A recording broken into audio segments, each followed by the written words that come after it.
Healthcare Reform Interview by Kretschman. I was able to interview Kayla Reese, a current training and education administrator and history of HR generalist.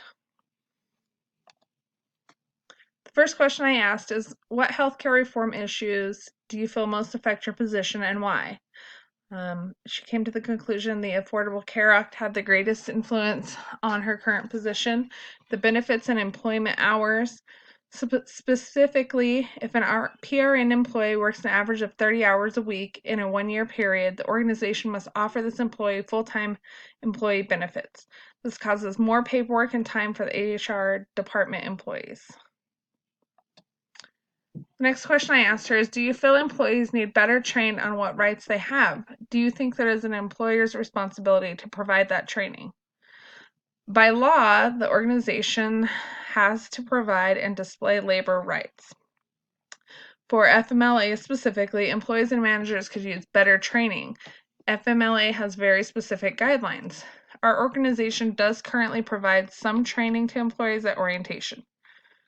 The training should be focused on management. Management is who employees will go to for questions about their rights. I think we could do better on training about unemployment laws, what to do when there's a claim for a dismissed employee, and how to have difficult conversations, and steps for disciplinary action and their laws. The last question I asked is, how has the ACA affected healthcare HR? Do you believe further reform is needed to benefit healthcare organizations and the communities they serve? There have been good benefits from the ACA, like employees can keep their children enrolled on insurance until the age of 26, and also the removal of pre-existing conditions. Reform is still needed. The ACA is large and complicated. It is difficult for employers and employees to understand. Although the ACA is no longer a requirement, it also hasn't been repealed, leaving organizations up in the air. Regarding the ACA, it is important to keep the communities we serve in mind and what is best for them.